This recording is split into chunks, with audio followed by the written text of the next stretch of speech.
My son-in-law asked if his brother could stay with us for a while because of financial problems. If he'd come to me with his shoulders slumped, voice soft, eyes full of shame, maybe I'd have believed him. But Quincy's eyes were shining.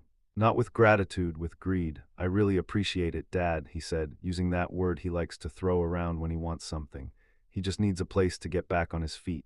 Your brother, I said slowly. The one I've never heard about in 10 years of knowing you, he laughed too loud. Half-brother, different dad, complicated family. Complicated, right, that word covers a lot of sins. When my daughter Ramona left for work that morning, she kissed my cheek, grabbed her keys, and shot Quincy a look I pretended I didn't see. Guilt, fear, something else, it darted across her face like a shadow. The moment her car disappeared down the street, I grabbed my jacket and my keys. I've got errands, I told Quincy. Bank, hardware store, you two make yourselves at home. He grinned, that salesman's smile that never reaches his eyes. You got it, Dad, I'll show Jasper around when he gets here. I walked down the driveway, turned the corner, and came right back along the side alley, slipping through the gate into my own backyard. After 37 years as a close-up magician in Vegas, I know one thing better than most people: misdirection. People believe what you show them. I'd shown Quincy my car leaving. That was enough. I eased open the back door and settled in the dark dining room, blinds cracked just enough to see the street. 20 minutes later, a knock on my shoulder nearly made me jump out of my skin. Don't have a heart attack on me now, came the dry voice. It was my neighbor, Lemuel Garrett, 73, retired accountant, moves slower than time but sees everything. You scared the hell out of me, Lem, I whispered. He peered through the blinds. It'll start in about half an hour, he murmured. Just wait. What will? He didn't answer. Just sipped his coffee from a chipped mug and kept watching the street like it was a TV drama. Right on schedule, a dusty pickup pulled into my driveway. Quincy got out first, too animated, too cheerful. Behind him stepped a stranger in his mid-30s or early 40s. Leather jacket, jeans, eyes scanning my house like he was checking inventory. They came inside and I slipped back to the kitchen, grabbed an oven mitt, and pretended I'd just taken a roast out of the oven. 20 years of cooking for one teaches you timing. Dad, you home? Quincy called, too loud. In the kitchen, I answered, cool as I could manage. He came around the corner with the stranger trailing behind him. Dad, this is my brother Jasper. Jasper, this is Alonzo. Jasper's handshake was firm, confident, his smile a little too practiced. Heard a lot about you, he said. Funny, I replied, not letting go of his hand just yet. I haven't heard a word about you. Quincy chuckled, already reaching for his wallet. Crazy, right? Half-brother, different dads. We reconnected last year. He flipped the wallet open and flashed a driver's license at me so quickly it was almost comical. See, Jasper Hicks, the gesture was wrong, who proves their own brother's identity. I caught just enough, a name, an Arizona license, a face I didn't get time to study. The card disappeared back into Quincy's wallet like a bad magic trick. So, I said, turning back to my roast, how long you staying, Jasper? Just a few days, he said. Till I get back on my feet. Freelance consulting dried up, you know. I plated the roast in silence. Ramona came down the stairs in her yoga pants and oversized sweater, hair pulled back, no makeup. She froze when she saw Jasper. Ramona, Quincy said brightly, this is my brother, he'll be staying with us. Her hand tightened on the banister, her voice came out thin. Oh, hi. Dinner was quiet, too quiet. Jasper ate like a man who'd never seen food before, talking with his mouth half open. This is amazing, you cook like this every night. Only when I have company, I said. So Quincy mentioned financial troubles. Quincy's fork clattered against his plate. Did I? Jasper jumped in smoothly. Nothing serious, just between jobs, tech consulting. What city? I asked. Different places, he said. Tech sector moves around. The answers were slippery. Wrong. Off. And yet he looked so casual, so comfortable, fingers brushing over the antique puzzle box on my shelf like he knew what it was worth. After dinner, Ramona claimed a headache and went up early. Quincy showed Jasper to the guest room. I heard low, urgent voices, then silence. By 11:45, the house was dark. I sat in the living room with a bourbon, lights off, staring at the ceiling. Something was wrong. I could feel it crawling up my spine. 37 years in magic teaches you something else. You always know when you're being set up. My phone buzzed. A text from my younger daughter in Seattle, Lavinia. You okay, Dad? I typed. Quincy brought home a brother I've never heard of. Something feels off. Her reply came fast. He told me he's an only child, except Sarah in Phoenix. I stared at that message until the bourbon tasted sour. A creak sounded upstairs, not random, specific. Second floorboard in the hallway near my study, one of this old house's tells. I padded up the stairs barefoot, avoiding the noisy spots out of habit, moved down the hall, and saw a thin slice of light spilling from the crack of my study door. I pushed it open. Quincy was crouched by my safe, flashlight in one hand, metal tools gleaming in the other. 3 slim lockpicks lay scattered on the carpet. Looking for something? I asked. He spun around, color draining from his face. Jesus, Dad, you scared me. Funny, I said softly. That's exactly what I was about to say. For a moment, neither of us moved. The flashlight rolled across the carpet, casting wild shadows over the walls, over the safe, over the lockpicks glinting on the floor. I couldn't sleep, Quincy blurted. Headache, I came to look for aspirin. Aspirin, I repeated. In my safe, in your desk, he corrected quickly. I thought you kept some in here. The aspirin has been in the bathroom cabinet for 30 years, I said. Right next to the mouthwash, he swallowed. I didn't want to turn the lights on, thought I'd use the flashlight so I wouldn't wake anyone. I almost laughed. The performance was so bad it insulted me professionally.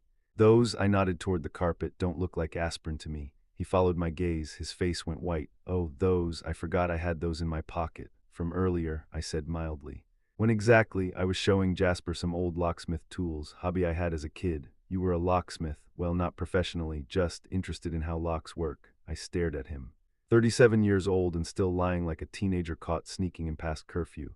Get out of my study, Quincy. Dad, you're misunderstanding, I swear, now. He scrambled up, gathered the lockpicks with shaking hands, and squeezed past me without meeting my eyes. His footsteps retreated down the hall, a door closed. The house fell silent again. I stood in the doorway staring at the safe. It was closed, the dial untouched. My Aunt Vera's estate money, $180,000 in cash, sat inside as far as I knew. Too much money for one old man to keep in a house, everyone told me. Too much to trust a bank with, I always replied. I locked the study door from the inside and spun the safe combination. It opened with a familiar click. Bundles of cash stared back at me from their rubber bands, untouched for now. I slept on the narrow couch in the study that night, back to the safe, shoes on like I used to between shows in Vegas. Old habits wake easily. Dawn leaked in gray through the blinds. At 8, I was in the kitchen cracking eggs when footsteps came down the stairs. Jasper appeared first, hair damp, same jeans as yesterday. Sleep okay? I asked. Like a baby, he said, reaching for a mug. Nice house you've got here. Quincy came next, eyes bloodshot, movements stiff. He poured coffee without looking at me.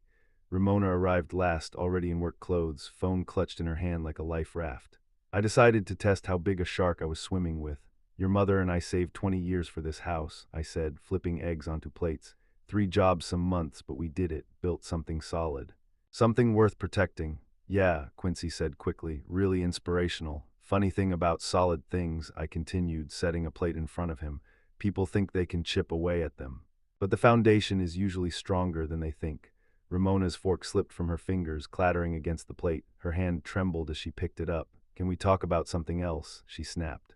Please, I watched Jasper over my coffee cup. He wasn't watching the food. He was studying the room, the shelves, the corners, the vents. The safe was in the study down the hall, but his eyes landed on the closed door like they already knew.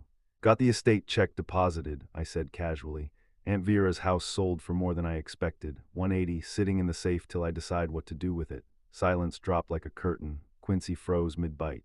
Jasper's coffee cup paused halfway to his lips, then Ramona forced a smile. That's wonderful, Dad. You should take a trip. Alaska, you've always wanted to go. Maybe, I said, or maybe I'll just keep it right where it is. Old habit.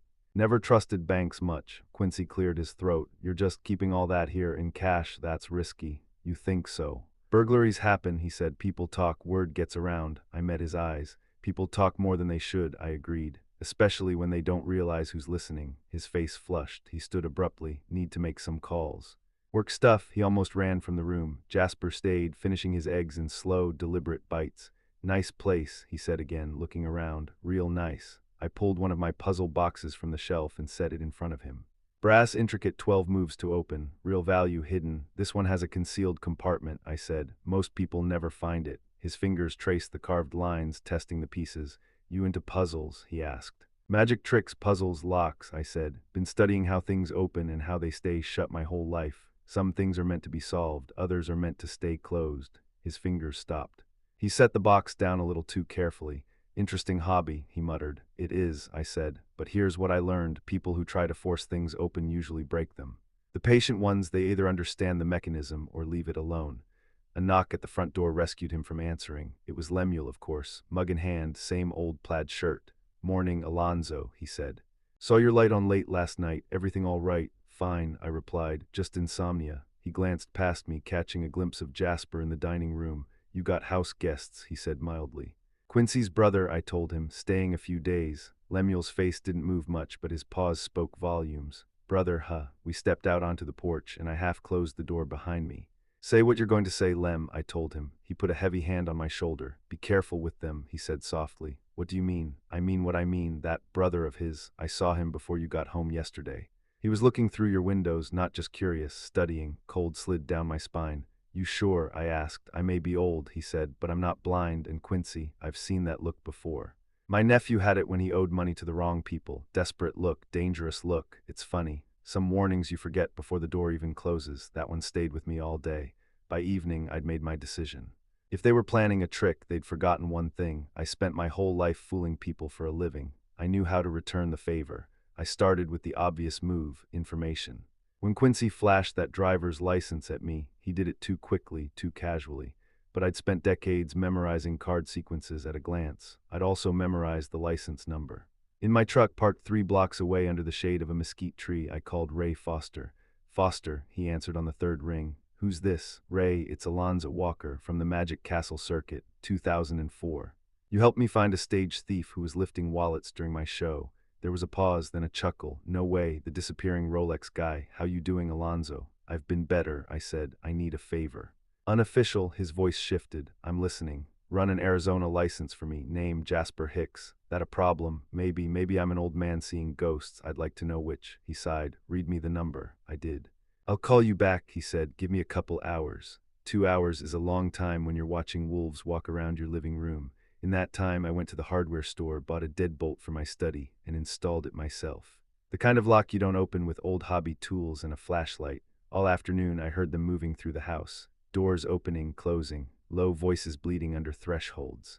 Ramona moved like a ghost between them, pale and quiet, slipping in and out of rooms. Every time I tried to catch her alone, Quincy appeared out of nowhere, hand on her shoulder, smiling too wide.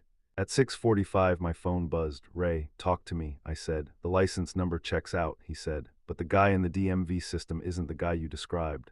What do you mean? Birthday doesn't match the age you gave me. Photo doesn't match the man you saw. Either somebody stole this Jasper's identity, or your house guest is running a very bad fake. So Jasper Hicks, I said slowly, isn't Jasper Hicks. Not the one who owns that license, Ray replied. You want me to dig deeper? Not yet, I said, looking at the ceiling where floorboards creaked softly. I'm surrounded by sharks. I need to know how many teeth they have before I start poking. That night, I didn't bother pretending to sleep in my bedroom. I stretched out on the couch in my study again, safe at my back, deadbolt locked. But at 11:30, I moved.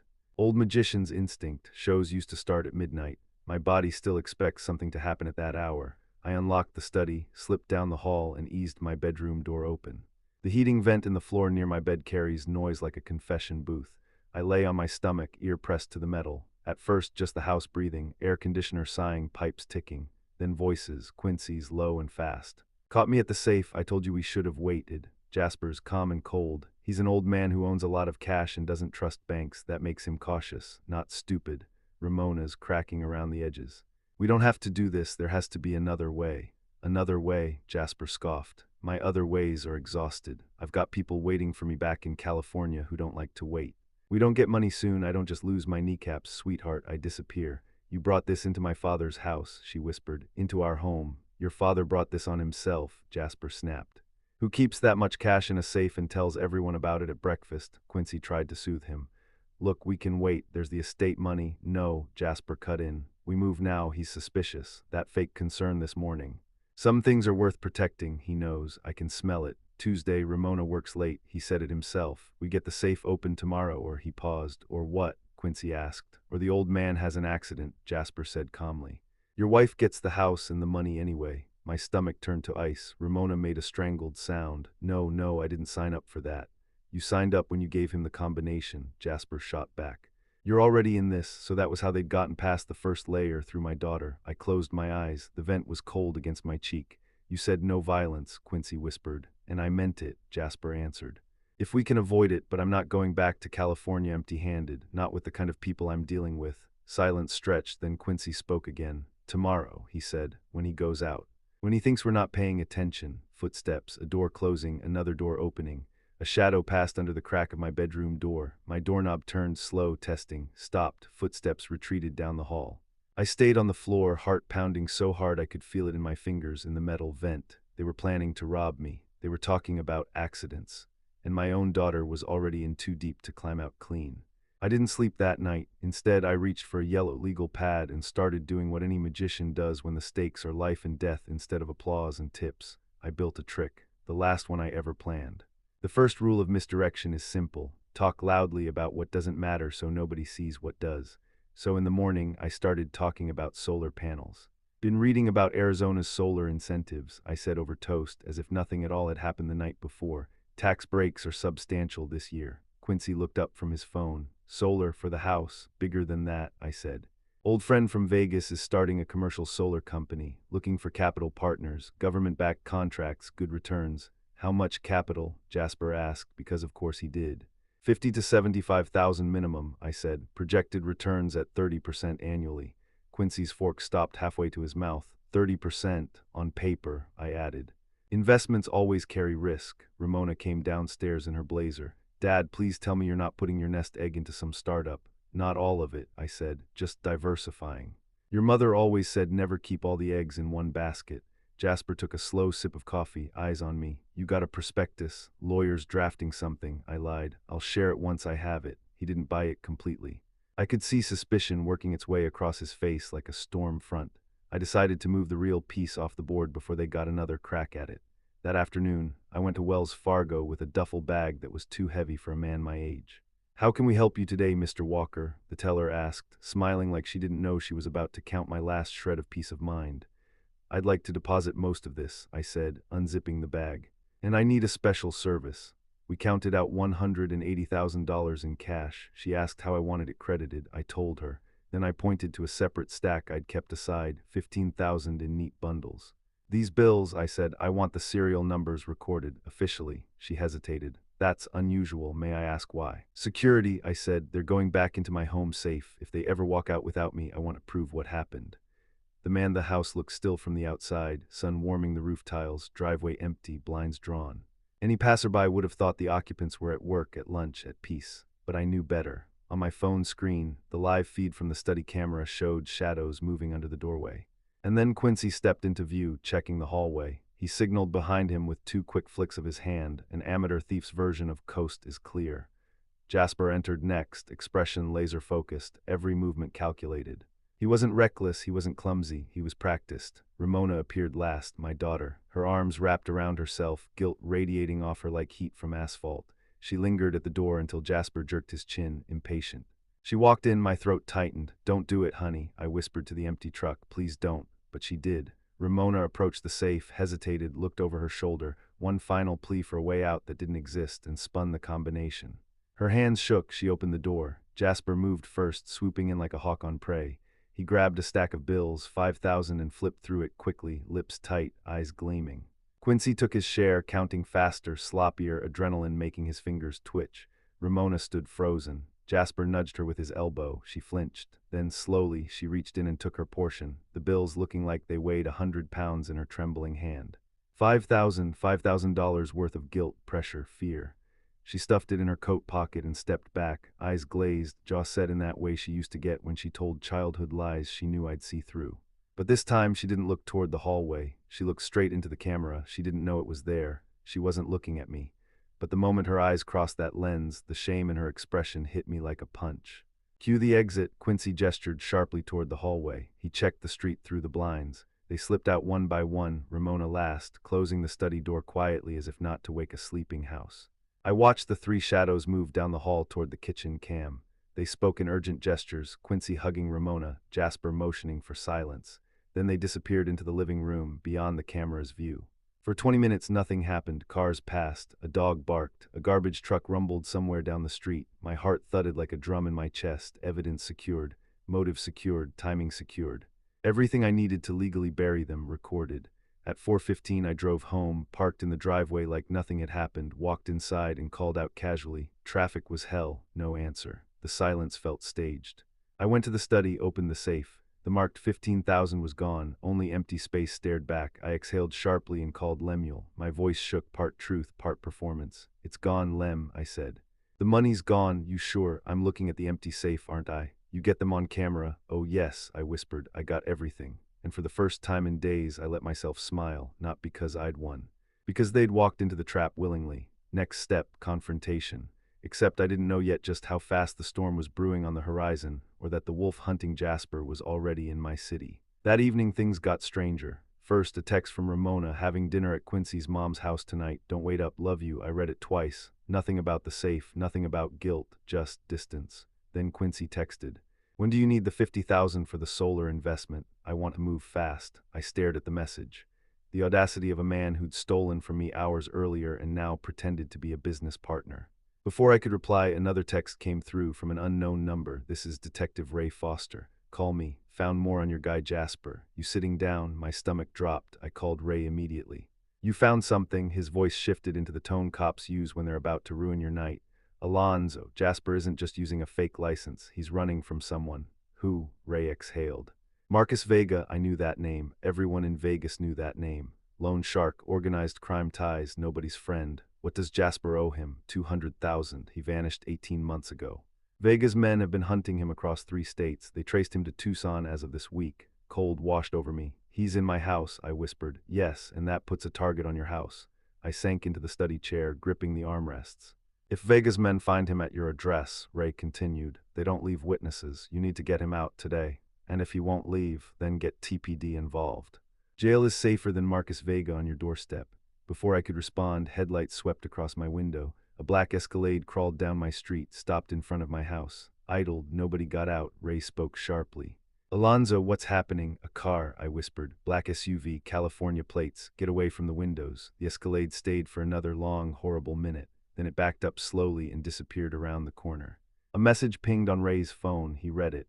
My source says Vega's crew is in Tucson. They're searching addresses. They could have been scouting yours. Footsteps upstairs. A door slammed. Quincy's panicked voice. Jasper, Jasper. Where the hell are you? I ran into the hallway. Quincy stood at the top of the stairs, wild-eyed. He's gone, he gasped. His stuff gone. He left. Of course he did. He'd seen the Escalade. He knew exactly what that meant.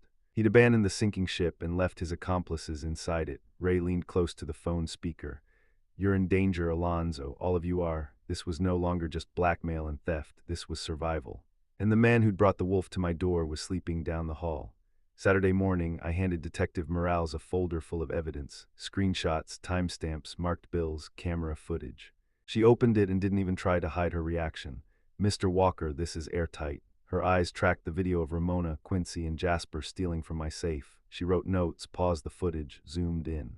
This is grand theft, conspiracy, and possibly burglary. Do you want to press charges? My daughter is one of them, I said quietly. Morales softened. I see. Give me 48 hours, I said. I need to speak to her first. She hesitated, then nodded. 48. After that, the state moves forward. I left the station feeling twice my age. At home, I called Lavinia. I need you to fly in. What happened? Ramona, Quincy, Jasper, theft, blackmail, and you need to see the footage yourself. She was on the next flight. When I picked her up at the airport, she hugged me so tightly my ribs hurt. You look terrible, she whispered. Thanks, I muttered. Wait until you see the rest. Back home, I played the footage. I watched her face change, shock, rage, heartbreak. That's really her, she whispered. Dad, Ramona, no. No, she wouldn't. She did. No, her voice cracked, but she's crying. Look at her. Quincy's making her do it. Maybe, I said, maybe not, but the law won't care. We went to Ramona's room.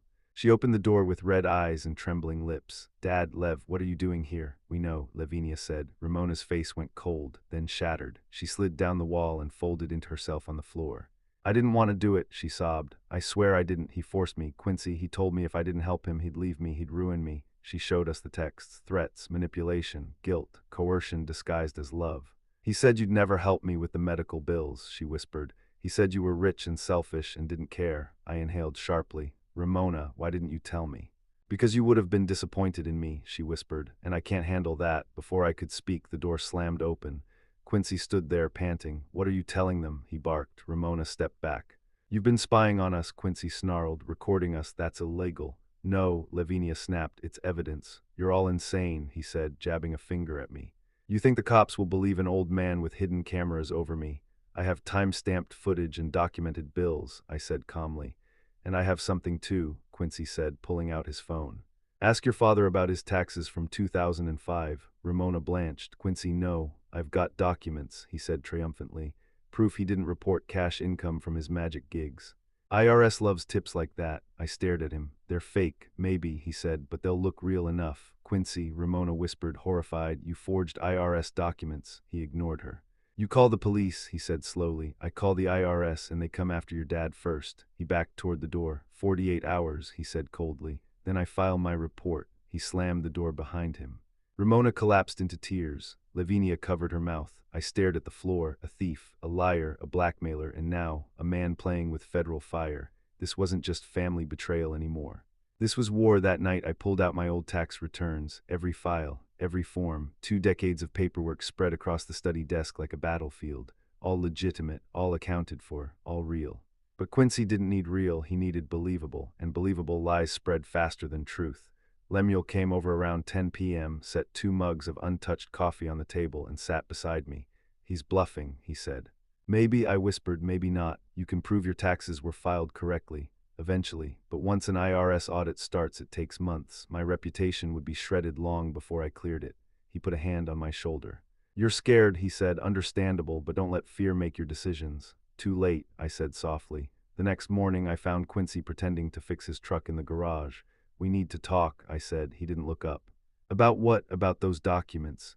Oh, those, he said lightly. Yeah, they're ready to go. I want this to go away, I said quietly. Quietly, he froze, then turned slowly. How much? 10,000, I said, cash. Today, his eyebrows shot up. Well, he said, smiling, didn't think you had it in you. He took the envelope I handed him and counted the bills openly. This is a good start, he said. Start, I repeated.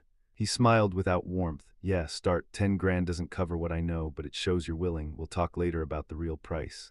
2 hours later arrived. They cornered me in the kitchen. Quincy leaned against the counter. Jasper had returned, apparently hiding somewhere in town, both men blocking the doorway. We've been discussing your offer, Quincy said. I gave you what you asked, I replied. No, Jasper said. You gave us what you offered, big difference. You extorted me, I snapped. We negotiated, Jasper corrected. Now here's the real number. He held up a single finger, then another 0. 100,000, Quincy said. Cash, Jasper added. My mug slipped from my hand and shattered.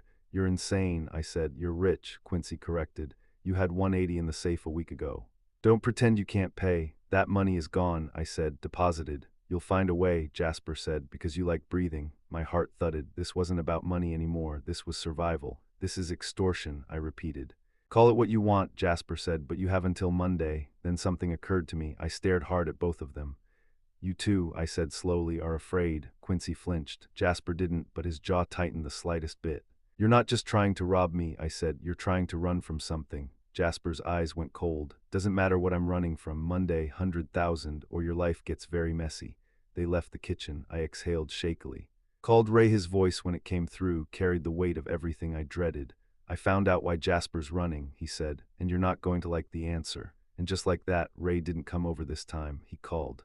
His voice had that clipped, controlled tone cops use when the truth is worse than you've imagined, but they're trying not to panic you. Jasper isn't just some small-time con, he said.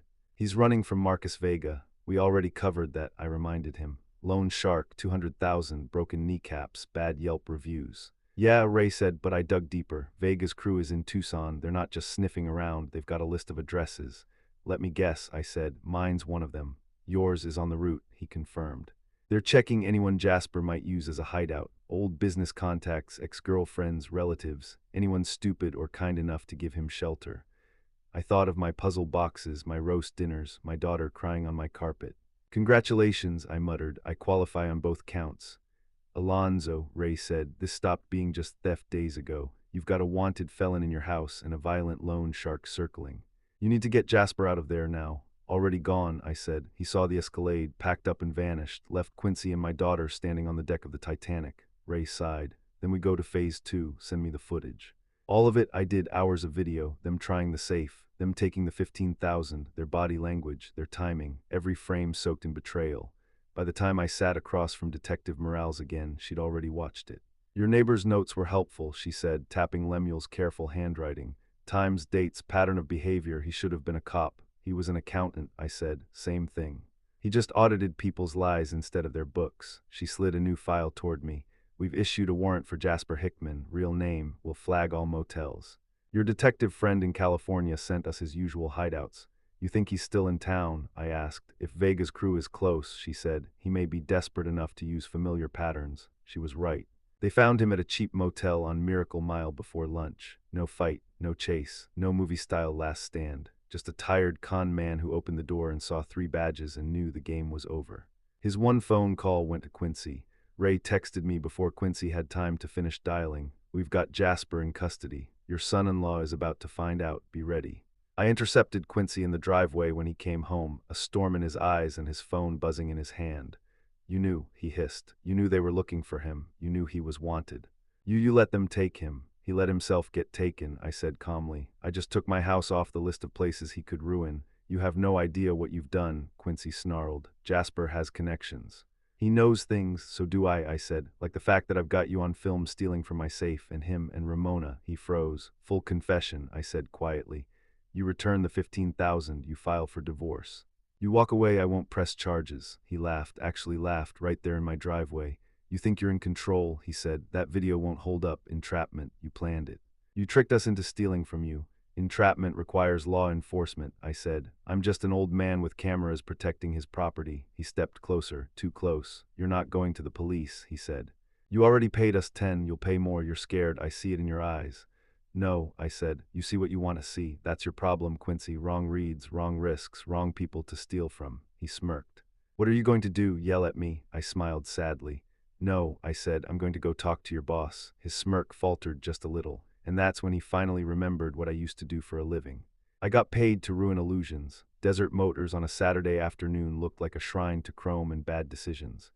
Balloons tied to mirrors, salesmen circling, half the city pretending not to be upside down on their trade-ins. I walked past the shiny SUVs and went straight for the glass office. "Frank Martinez," I asked. The manager looked up from his computer. "That's me. Can I help you?" "I'm Alonzo," I said. "Ramona Walker's father." Recognition, respect. He'd met me at the wedding, back when we were all still pretending Quincy was the best thing that had ever happened to my daughter. "Oh, sure," he said. "Everything okay?" "Depends what you see when you watch this," I said, setting my laptop on his desk. I pulled up the video, Quincy clear as day in my study with Jasper and Ramona dividing the marked cash. Frank leaned forward. "What is this?" he asked quietly. "This is your top salesman helping steal $15,000 from his father-in-law's safe," I said. Timestamped, documented serials at the bank, multiple incidents. We watched in silence. When the video ended, Frank leaned back, jaw clenched so tight his cheek twitched. "When was this?" he asked. "Wednesday." "How many times?" "At least 3 attempts before this," I said. "I have them all on file." Frank stared at the frozen image of Quincy on the screen. "That son of a—" He stood abruptly. "Stay here." He stepped out of his office and bellowed, "Quincy, my office, now." Quincy walked in 2 minutes later, jacket slung over his shoulder, dealership smile ready. "Hey Frank, I've gotta." He saw me. He saw the laptop, his face drained of color. "What's going on?" he asked. "Sit down," Frank snapped. Quincy sat. I hit play. He watched himself steal from me in crisp resolution, watched his hands count my money, watched Jasper's greedy grin, Ramona's shame. It's not what it looks like," he stammered. "It looks like theft," Frank said, "from family. Conspiracy on camera. It was a misunderstanding," Quincy said. "Alonzo, tell him we—" Frank cut him off. "Get your personal stuff, your desk, your locker, you're done here." "You can't fire me for that," Quincy protested. "That's not company business, that's private. I can fire you for being a thief," Frank said coldly. "If you'll rob your own family, you'll rob me. I don't need a judge to tell me that." "Security will see you out." Quincy looked at me. "You did this," he whispered. "You came here, you ruined me." "No," I said quietly. "You ruined yourself. I just turned on the lights." He left through the showroom, escorted by security, coworkers staring, phones rising, whispers starting.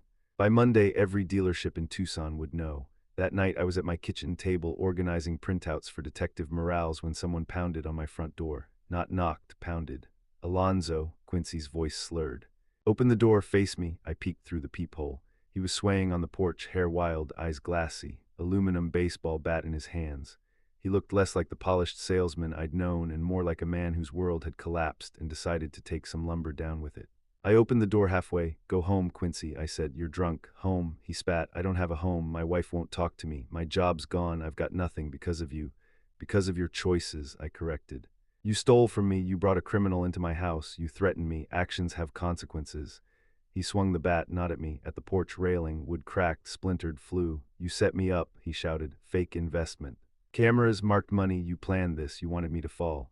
"No," I said softly. "I wanted you to stop. You chose to fall instead." Across the yard, Lemuel's porch light snapped on. "Quincy," he called. "Police are on their way."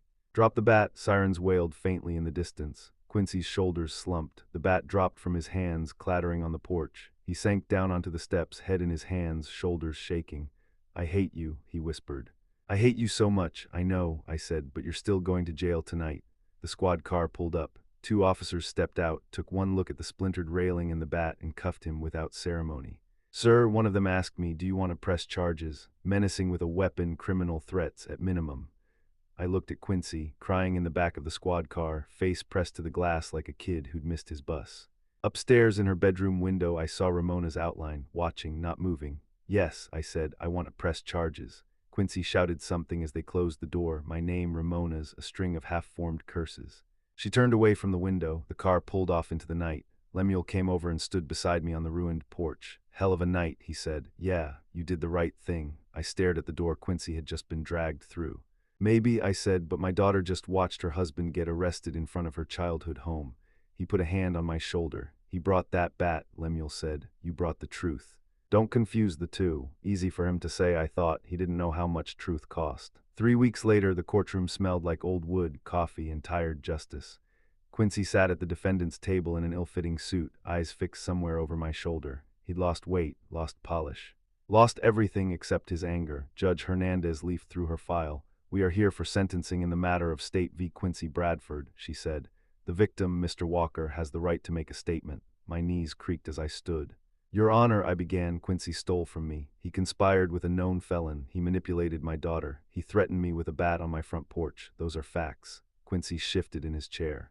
The footage is clear, I continued. The bank records are clear. The police reports are clear. I don't need to repeat what you already know. The judge nodded. And your recommendation? I recommend mercy, I said.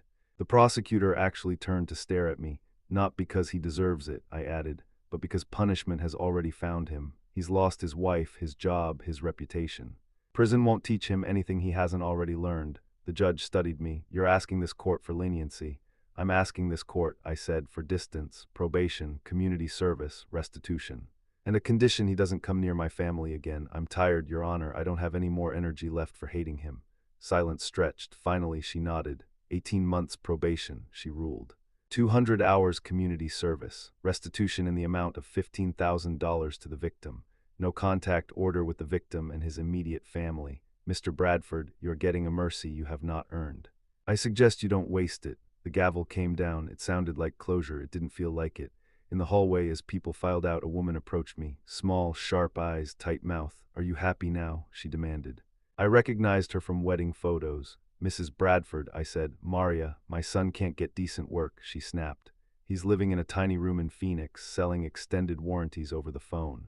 Are you satisfied? No, I said. I'm tired. He made mistakes, she said. Who hasn't? You destroyed his life. He destroyed his own life, I answered quietly. I just refused to fund his crimes. Her eyes flashed. Ramona was never good enough for him anyway, always whining, always acting like a princess. I stepped closer. Watch what you say about my daughter, I said. My voice came out low and dangerous. I barely recognized it.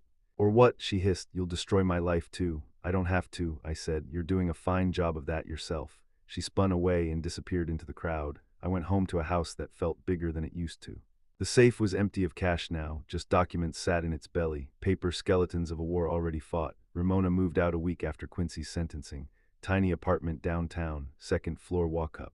A view of the back of a laundromat. I brought over a box of her old things. She opened the door in yoga pants and an old college sweatshirt. Hi, Dad, she said softly. Come in. The apartment was small but carefully arranged. Thrift store furniture, a few plants, a cheap rug trying its best. A new life on a tiny budget. How's therapy? I asked, sitting on the edge of a chair that had definitely seen better days. Dr. Chen says I was in a textbook case of financial and emotional abuse, she said. She says I'm making progress. Do you feel like you are? I asked. Some days, she said. Some days I miss him. Most days I'm angry. Some days I'm angry at you. That's normal, apparently. I winced. Angry at me for what I did, for what you had to do, she corrected. For turning the cameras on, for going to his job. For letting me see who he really was. I'm sorry it hurt you, I said. I'm not sorry I did it. She gave a humorless little laugh. At least you're honest. On her bookshelf, I noticed a photo. Me, Ramona, and Lev at one of my old shows. Quincy had been in the original. She'd cropped him out. He's getting probation, she said flatly. You really don't want him in jail. I want him gone, I said, far away. With enough consequences that he thinks twice next time. Jail isn't the only kind of punishment. She nodded slowly. Do you hate me? She asked suddenly. No, I said. I'm sad for you. I'm sad for us. But I don't hate you. She looked like she didn't quite believe me. We sat there, two people who loved each other, too bruised to say it out loud. Later that week, I sat on my porch with Lemuel as the sun went down. You won, he said simply. You kept your money, your house, your life. Then why does it feel like I lost? I asked. Because some victories, he said, cost more than you planned. He sipped his coffee. I stared at my splintered railing. He was right. The war was over, but the rebuilding hadn't even started yet. The mail came in its usual clumps: bills, flyers, charity appeals, supermarket coupons I never used. Then there was an envelope with Ramona's handwriting. I took it into my study like it might explode. Inside was a check, $5,000, and a single sheet of lined paper folded twice. I unfolded it with hands that weren't as steady as they used to be. Dear Dad, this is the first repayment. 5,000, it's not enough. It'll never be enough, but it's what I can do right now. I'm sorry. I've said it before, but I need to say it again. I'm sorry I betrayed you. I'm sorry I was too weak to stand up to Quincy. I'm sorry you had to watch it happen on those cameras, but I'm not sorry it's over. The marriage, I mean, some days I miss him. Most days I'm relieved. Dr. Chen says that's progress. I know things are weird between us. It's hard to look at you and not see everything I did wrong, but I'm working on it. Working on forgiving myself, so maybe someday I can forgive you too. Wait, that came out wrong. I'm not saying you did something unforgivable. I'm saying I need to accept what happened and move forward. I love you, Dad, even when it's hard, even when it hurts, even when we don't know how to talk to each other anymore. We'll figure it out, we have to. We're family. Your daughter, Ramona, P.S. Don't cash that check right away. I need it to clear this month's budget, but it's yours. It's always been yours. I read it twice, then a third time. The check lay on my desk beside my favorite brass puzzle box. 12 moves to open, 12 moves to close. I'd solved it 100 times. Somehow this felt harder. I picked up the box, turned it in my hands, feeling the familiar weight. I didn't start the sequence, just held it. Another puzzle sat in that room, not made of brass and clever joints, but of people and pain and choices you don't get to take back. How do you solve a family? You don't. You make the next best move you can with the pieces you have left. I put the box down and picked up the check. I didn't cash it, didn't tear it up either. I slid it into the top drawer of my desk next to the letter. I didn't need the money. What I needed was the gesture. That night I made 1 coffee instead of 3. No Ramona rushing through the kitchen. No Quincy pretending not to watch the safe. No Jasper casing my shelves. The house was quiet, not dead quiet like after my wife died, just hollow, like someone had taken a bite out of the middle of our lives and left the rind. I walked to the study, opened the safe out of habit, even though I knew there was no cash inside. Just documents, titles, old show contracts, the bank's photos of the marked bills, evidence of a storm we'd survived. Some puzzles, I said to the empty room, don't have perfect solutions. You just choose the least destructive one and live with it. Through the window, Lemuel's kitchen light glowed, my unlikely co-conspirator, neighborhood accountant turned guardian angel. Tomorrow I'd go over, drink coffee that tasted like overboiled regret, and talk about nothing and everything with him.